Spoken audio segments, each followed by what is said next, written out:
Bienvenue pour ce forum des lecteurs France Bleu La Montagne Corrèze Télévision, un forum consacré à une remise de prix, le prix 12-17 Crédit Agricole Centre-France, avec donc pour les 12-14 le prix des collégiens Jovitech pour récit intégral du coupe de cheveux raté, le prix des lycéens les 15-17 ans pour Éric Sans Voisin pour Le Parloir, 2 prix remis par Madame Sourza représentant la mairie de Brive, conseillère municipale à la culture, et également par Madame Muriel Anveller, directrice commerciale Cantal Corrèze.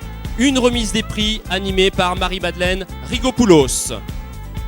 Bonjour à tous. C'est toujours un grand bonheur que de parler de littérature jeunesse, une littérature qui bien souvent est le tremplin vers de grandes aventures littéraires pour les jeunes lecteurs. Aujourd'hui, Madame Marie-Odile Sourza, conseillère municipale attachée à la culture, vous venez nous parler de ce prix qui est une initiative de Brive, et j'aimerais que vous nous parliez un petit peu de l'importance de ce prix, de ce que ça représente pour la littérature et pour votre région. Oui, merci. Donc effectivement, le prix des jeunes, des auteurs pour les collégiens et les lycéens, qui d'habitude d'ailleurs font partie du public de cette remise de prix. Mais cette année, étant donné que ça se passe pendant le temps des vacances, nous avons moins de collégiens et de lycéens présents. Donc ces prix s'inscrivent dans la politique culturelle du livre de la ville de Brive depuis déjà plusieurs années. Politique du livre pour les jeunes, non seulement au niveau de la médiathèque centrale, mais aussi dans les centres et les médiathèques et les bibliothèques de quartier, que vous connaissez bien, je crois vous-même, puisque vous êtes vous-même bibliothécaire adjoint dans une bibliothèque de quartier à Saint-Brieuc. Voilà, donc je n'ai rien de plus à dire là-dessus, sachant qu'effectivement c'est une évidence. C'est une évidence à partir du moment où cela fait partie de la politique culturelle, c'est dire toute l'importance que nous donnons aux livres pour les jeunes, pour les enfants d'abord, et puis pour toutes les séries d'âge, tout cela pour les amener le plus possible vers la fréquentation du livre et des bibliothèques à l'âge adulte. Alors évidemment, pour ce prix, vous avez un partenaire qui est représenté aujourd'hui en la personne de Madame Muriel Anveller. Vous êtes directrice régionale du Crédit Agricole, et vous êtes ici pour nous parler aussi de votre implication dans ce prix 12-17. Oui, d'abord bonjour à tous et à toutes. Je souhaite à cette occasion la remise des prix jeunesse à Brive, souligner bien sûr tout le plaisir et la fierté du Crédit Agricole d'être un partenaire fidèle de longue date, puisque ça fait 31 ans exactement que nous sommes aux côtés de la ville de Brive pour accompagner cet événement majeur dans le territoire corrézien, bien sûr, et pour l'ensemble de la ville. Donc ce partenariat, ça traduit d'abord un fort engagement du Crédit Agricole sur son territoire, comme je l'ai dit, un engagement important aux côtés de la ville et du département de la Corrèze, un engagement aussi qui donne, une fois encore, tout son sens à la proximité du Crédit Agricole. C'est notre marque de fabrique et cela fait de nous l'un des moteurs majeurs du développement économique du territoire et de l'économie de la vie locale. Et enfin, je terminerai en disant que c'est un engagement utile et profitable. Enfin, parce que, au travers de ces 2 prix jeunesse, nous voulons encourager les jeunes corréziens à lire, bien sûr, à se cultiver. Et nous voulons également encourager les auteurs qui ont plein de talents et qui sont à nos côtés aujourd'hui. Donc, tous ces jeunes auteurs qui s'adressent à ces jeunes et qui leur donnent envie et le goût de la lecture et de l'épanouissement culturel. À l'issue de cette remise de prix, je souhaite également indiquer que nous organisons à l'espace jeune public un échange avec une quarantaine de collégiens et lycéens sur le thème des 2 livres que vous avez pu écrire, chacun d'entre vous. Et ça se terminera également par une séance de dédicace. Et c'est une opération que l'on reconduit depuis de nombreuses années et qui a pour vocation, je crois, de faire en sorte que ça participe de l'épanouissement culturel de nos jeunes corréziens. Voilà. Alors, le prix est divisé en deux parties. 12-17, ça veut dire 12-15 ans, si je ne m'abuse. 12-14. Voilà. 12-14. 12-14. Exactement. Donc, le prix 12-14 est décerné à Madame Jovitek, à mes côtés, donc pour son livre qui s'appelle Récit intégral ou presque d'une coupe de cheveux ratés. Je montre le livre ici. Donc Madame Vitek, je crois que vous êtes comédienne et même conteuse au départ, et qu'au fil des années, vous vous êtes attachée à développer l'écriture, et vous avez même animé, ou vous animez aujourd'hui, des ateliers d'écriture auprès de jeunes. Votre ouvrage, c'est un journal intime qui est écrit au masculin et qui présente finalement, avec beaucoup d'humour, beaucoup de sensibilité, les états d'âme qui traversent les adolescents et qui sont en général tiraillés entre le monde de l'enfance et le monde des adultes. Et donc moi, j'encourage chacun d'entre vous à lire ce livre où on prend vraiment beaucoup de plaisir. Donc bravo à vous, Jovitek. Je vous remercie.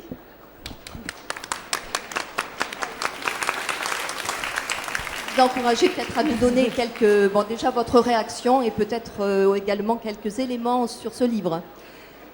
Bonjour à tous et à toutes. En tout cas, je vous remercie particulièrement pour ce prix parce que c'est un roman plutôt humoristique et qu'il est rare souvent de recevoir des prix dès qu'on frôle l'humour. Très vite, on dit que ce n'est pas sérieux. Or, effectivement, derrière le rire se cachent évidemment d'autres sujets de fond traités, la rentrée au collège, la rentrée au lycée, la perte des repères, le besoin d'identification, le rapport aux parents, à la famille, tout ça qui travaille quand on est adolescent et qu'on grandit. Voilà. Donc je suis très très heureuse, je suis doublement heureuse que ce soit une banque qui encourage le travail, la littérature, parce que on l'oublie souvent, mais le métier d'auteur est un métier précaire. Et il faut, vous voyez, vous disiez que j'étais comédienne, conteuse. C'est vrai que j'ai fait beaucoup de métiers dans ma vie pour continuer à m'acharner, à m'accrocher à l'écriture. Je suis aussi journaliste. Et voilà, c'est pas toujours facile ce rapport entre l'argent et la création. Donc quand elles se rencontrent, je trouve que c'est de bon augure, et particulièrement pour les plus jeunes, parce qu'il y a tellement à faire, particulièrement pour les adolescents qui sont des lecteurs adolescents, donc qui ne veulent pas toujours lire, qui refusent un peu ce que nous, parents, nous leur donnons à lire, et qui doivent faire leur propre choix de lecteur d'ailleurs, c'est aussi ça, grandir. Donc soutenir tout ça à la fois, c'est une grande joie, je suis ravie. Merci beaucoup. Bravo à vous. Et comme vous l'avez dit, on peut encore vous applaudir, je crois.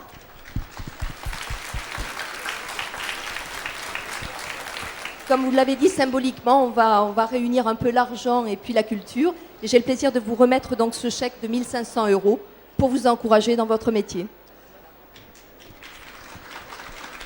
Alors, peut-être juste... Voilà. Madame Surza. Voilà, et donc je vous mets, moi, la remise du prix donc, de la ville de Brive, bien sûr, accompagnée du Crédit Agricole.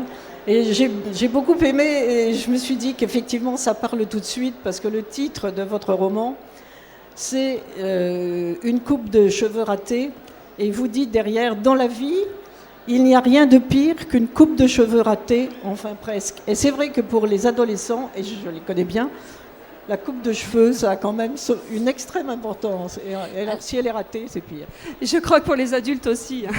Alors juste peut-être ajouter un détail. Il y a quelque chose de très intéressant dans votre personnage, c'est que c'est un jeune garçon qui aime lire, qui est curieux et qui, dans sa recherche de repères, va à un moment donné, dans son envie de faire partie du groupe de la majorité, vouloir quelque part se rabaisser. Il va avoir des mauvaises notes, parce qu'il va mal assumer le fait d'être un garçon qui lit, qui s'intéresse. Et je trouve que c'est aussi une très belle manière d'encourager les jeunes à ne pas se sentir ostracisés quand ils s'intéressent à la littérature. On peut aimer la littérature et aimer le football, on peut lire et s'intéresser à toutes sortes de choses qui entourent l'univers des adolescents, et je pense que c'est aussi un des éléments qui marque beaucoup votre roman.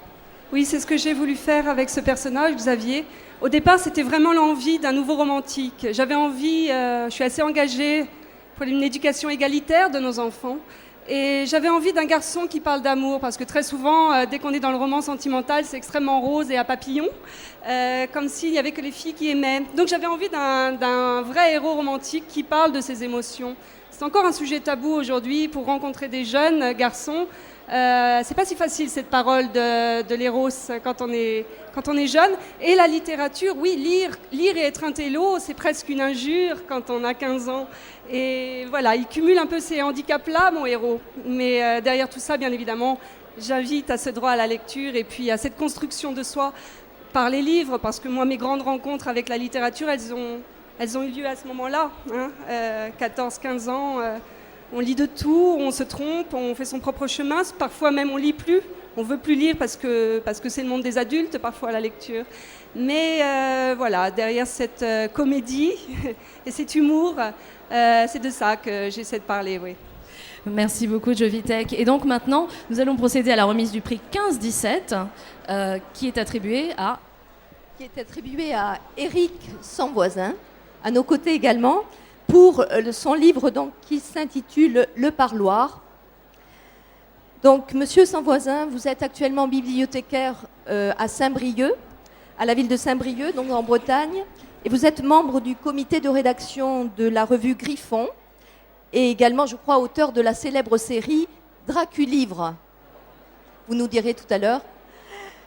Votre ouvrage est un roman noir, remarquablement bien mené, à fleur de peau, et également tout en empathie. Pour tout cela, nous vous remercions et nous vous félicitons. Et donc, le Crédit Agricole a encore l'honneur de vous donner, bien sûr, ce prix. Un petit chèque également, je vous remets tout à l'heure. Et en tous les cas, je vous souhaite une bonne continuation pour ce livre dont vous allez nous parler. Et un grand bravo à vous.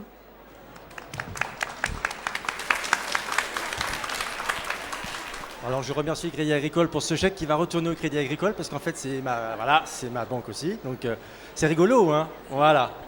Et en fait moi je voulais remercier en premier mon éditeur qui s'appelle Xavier Descousus. C'est un peu grâce à lui que ce livre existe, parce que je sais pas, je devrais peut-être pas le dire parce que ça va casser un peu le mythe, mais c'est un livre qui a été refusé au moins 25 fois par 25 éditeurs avant que Xavier s'y intéresse. Donc si le livre est là aujourd'hui, c'est quand même pas mal grâce à lui, et je voulais lui rendre hommage pour ça. Alors, ce livre, en fait, il est né un peu d'un paradoxe. Alors, la maison d'arrêt, je connais parce que j'y interviens régulièrement. Je vais à la bibliothèque de la maison d'arrêt, on va apporter des livres à la bibliothèque. J'ai jamais dormi à la maison d'arrêt parce que je ressors, mais disons que j'ai un peu tâté l'ambiance et j'avais envie d'écrire une histoire qui s'y passait. Et donc, je suis parti d'un paradoxe. Le Parloir, un endroit un peu mystérieux pour moi parce que je ne suis jamais allé. Un personnage muet dans un parloir. Comment j'allais pouvoir écrire un roman avec une histoire comme ça qui a priori est impossible. Donc en fait je me suis lancé un défi et après le but du jeu c'était de relever ce défi. Et alors, bien sûr, l'exercice périlleux, et c'est peut-être là que moi, la journaliste littéraire que je suis, perçoit la frilosité des éditeurs, et heureusement que quelqu'un a repéré votre roman, c'est que la forme est très particulière. C'est qu'effectivement, il y a des phrases assez courtes, c'est comme une respiration saccadée. On va découvrir votre personnage à travers le discours des gens qui vont aller à sa rencontre dans le parloir, des gens qu'il va côtoyer dans la prison, et on va peu à peu pénétrer dans la vie et l'enfer intérieur de ce jeune garçon à travers son silence et la parole des autres. C'était assez osé comme pari pour s'adresser à des jeunes. C'était un peu risqué, j'attends de voir un peu comment ça va être reçu par les ados, parce que pour le moment j'ai beaucoup de retours d'adultes, mais pas tellement d'ados. C'était quoi la question déjà ? Je disais que c'était assez risqué comme pari Oui, mais moi j'aime bien ce qui est risqué. Mais des fois je me prends la porte dans la figure. C'est-à-dire que des fois j'ai des textes qui ne sont pas pris. Et je suis comme Jo, je suis obligé, j'ai 2 métiers. Parce que vivre de l'écriture c'est hyper difficile. Et en plus j'ai 9 enfants, donc vivre de l'édition avec 9 enfants et des droits d'auteur c'est très très difficile. Donc j'ai 2 métiers, moi j'en ai que 2 par contre. Hein. Et j'essaye de mener les 2, c'est un peu compliqué, mais voilà, je fais que des choses que j'aime, je suis bibliothécaire, donc en fait je suis tout le temps dans les livres. Et le bibliothécaire que vous êtes se rend compte sur le terrain de l'importance de la littérature jeunesse pour donner envie de lire. Bah oui, parce qu'en plus moi je suis responsable des bibliothèques jeunesse sur les bibliothèques de quartier. Donc je suis vraiment aux premières loges. C'est moi qui reçois les classes, c'est moi qui achète les livres pour la jeunesse, pour les ados. Donc je suis vraiment aux premières loges. Et alors le but du jeu, c'est de donner envie, donner envie de lire à des enfants qui se méfient de la lecture. Tout à l'heure, vous parliez de Draculivre.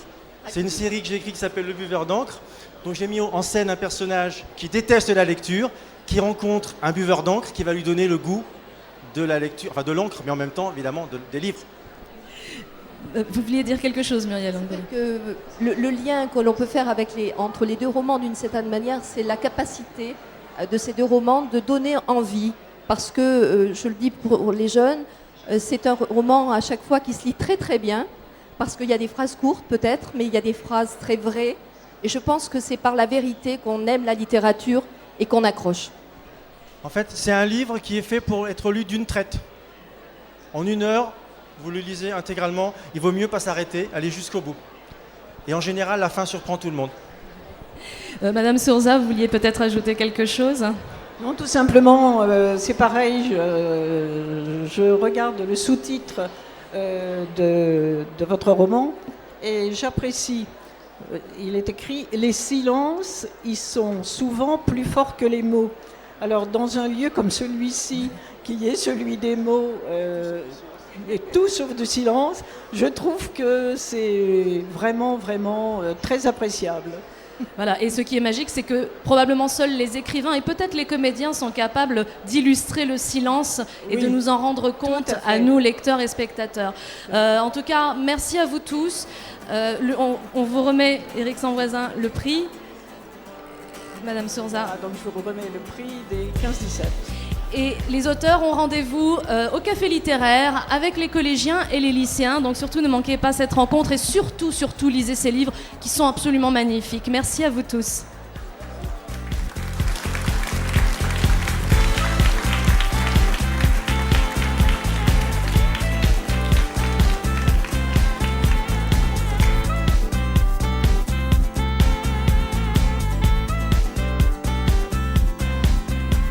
Retrouvez cette émission sur le site www.corrèze-télévision.fr.